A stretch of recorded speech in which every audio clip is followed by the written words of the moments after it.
Hello everyone, welcome back. So আমরা already জানি যে ওয়ার্ডপ্রেস কি এবং ওয়ার্ডপ্রেসের কাজ কি। তো এই পর্বে আমি আলোচনা করব ওয়ার্ডপ্রেসের ফাইল এবং ডিরেক্টরি স্ট্রাকচার নিয়ে।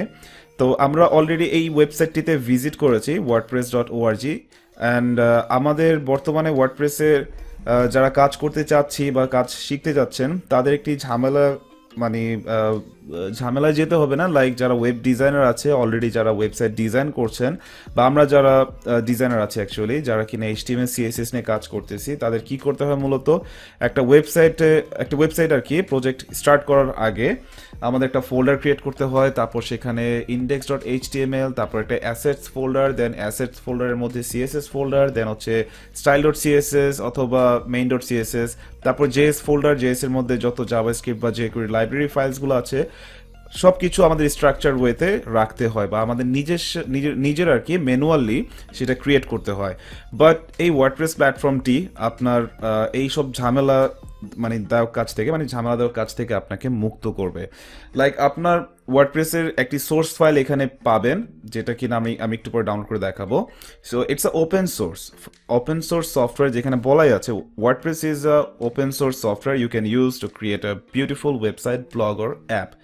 তো আপনি আপনার ওয়েবসাইটের জন্য কোনো প্রজেক্ট ক্রিয়েট করতে হবে না, জাস্ট এই wordpress.org থেকে ওয়ার্ডপ্রেসের যে সোর্স ফাইলটি আছে সেটি আপনার ডাউনলোড করে নিতে হবে, এবং আপনার যে এনভায়রনমেন্ট আপনি ক্রিয়েট করবেন, লোকাল এনভায়রনমেন্ট, অথবা আপনি যদি ডিরেক্টলি ডোমেন হোস্টিংয়ে আপলোড করে কাজ করতে চান, আপনি কাজ করতে পারবেন। সো চলেন আমরা দেখি এখানে কিভাবে আমরা ডাউনলোড করতে পারি। তো this is the main website, ওয়ার্ডপ্রেসে অলরেডি বলেছি।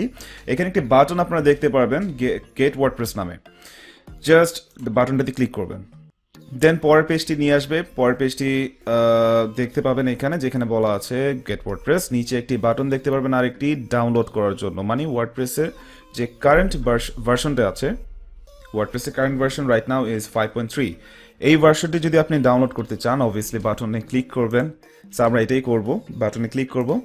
And I have downloaded the IDM, মানে হচ্ছে ইন্টারনেট ডাউনলোড ম্যানেজার আমার কাছে আছে এবং সফটওয়্যারটি ইনস্টল করা আছে। দ্যাটস ওয়াই আমার এখানে এই ছোট একটি উইন্ডো চলে আসছে, এখানে আমি ডাউনলোড করতে পারছি।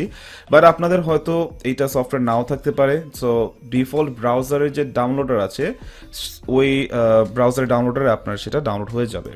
তো it's a very small file, like 12 MBর মতো একটি ফাইল, একটা জিপ ফাইল আপনি পাবেন। জাস্ট স্টার্ট ডাউনলোডে ক্লিক করলে সেটি ডাউনলোড হয়ে যাবে উইদিন আ ফিউ সেকেন্ডস।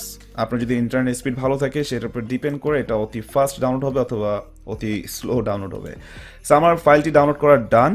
এবার জাস্ট আমি ওপেন ফোল্ডারে ক্লিক করে এটার যে লোকেশনটা আছে যেখানে ডাউনলোড হয়েছে সেই ফোল্ডারটি আমি ওপেন করব। So this is the zip file. এটি হচ্ছে আমাদের সোর্স ফাইল, যেটা একটা জিপ ফাইল আকারে আছে, কম্প্রেসড আকারে। আমি এই ফাইলটিকে অ্যাকচুয়ালি রাইট ক্লিক করে এক্সট্রা কল আপনারা করতে পারেন। আমার 7-zip সফটওয়্যারটি ইনস্টল করা আছে, সো দ্যাটস আমি 7-zip ইউজ করি। 7-zip ইউজ করে আমি এখানে ফাইল এক্সট্রাক্ট করলাম। ওকে, এক্সট্রাক্ট হচ্ছে। ওকে, সো ডান। তো এক্সট্রাক্ট করার পরে একটি ফোল্ডার আমি দেখতে পারতেছি। এই ফোল্ডারটি ওপেন করার পরে এর মধ্যে আরেকটি ফোল্ডার থাকবে ওয়ার্ডপ্রেস নামে, অ্যান্ড এই ওয়ার্ডপ্রেস ফোল্ডারের ভিতরে আমাদের মূলত সোর্স ফাইলসগুলো থাকবে। অ্যাকচুয়ালি ওয়ার্ডপ্রেসের যে মেইন সোর্স ফাইলগুলো আছে সেই ফাইলসগুলো এখানে আমরা দেখতে পারবো, যেখানে টোটাল আমরা যদি খেয়াল করে দেখি 19টি ফাইল থাকবে, এই 19। তো মূলত ওয়ার্ডপ্রেস ফাইল এখানে স্ট্রাকচার নিয়ে যদি আলোচনা করি, আমাদের এখানে কোনো কিছু এডিট করতে হবে না, কোনো কিছু চেঞ্জ করতে হবে না, যদি না আমরা ডেভেলপমেন্টে কাজ করি। আমরা যদি আপাতত কাস্টমাইজেশনে কাজ করি, আমাদের এই ফাইলে তেমন একটা হাত দিতে হবে না। জাস্ট মাইগ্রেশনের জন্য এখান থেকে আমাদের WP config ফাইলটিতে হয়তো কাজ করতে হতে পারে। আর যদি আমরা manually themes and plugins upload করি, সেগুলো আমি দেখাবো আপনাদেরকে, পরের লেসন্সগুলোতে আপনারা পাবেন। সো কারেন্টলি যদি আমি এখানে একটু ওভারভিউ দিই about the structures of themes and plugins directory, যদি থিমস অ্যান্ড প্লাগইনের ডিরেক্টরির জন্য যদি আমি স্ট্রাকচার নিয়ে কথা বলি, WP কন্টেন্ট নামে একটা ফোল্ডার পাবেন এই সোর্স ফাইলসগুলোর সাথে। WP কন্টেন্ট, এই WP কন্টেন্টের মধ্যে মূলত আপনার ওয়ার্ডপ্রেস ওয়েবসাইটের জন্য যে প্লাগইনসগুলো আপনি ইনস্টল এবং অ্যাক্টিভেট করবেন, সেই প্লাগইনসগুলো থাকবে প্লাগইনস ফোল্ডারে। আর থিমস যেগুলো আপনি ইনস্টল করবেন এবং অ্যাক্টিভেট করবেন সেই থিমসগুলো আপনার অ্যাভেলেবল থাকবে হচ্ছে থিমস ফোল্ডারে। So right now WordPress install করার সাথে সাথে আপনি টোটাল 4টি থিম অ্যাভেলেবল পাবেন, যেটা আপনি ড্যাশবোর্ড থেকে দেখতে পারবেন, এবং তার মধ্যে একটি থিম অটোমেটিকলি অ্যাক্টিভেটেড থাকবে।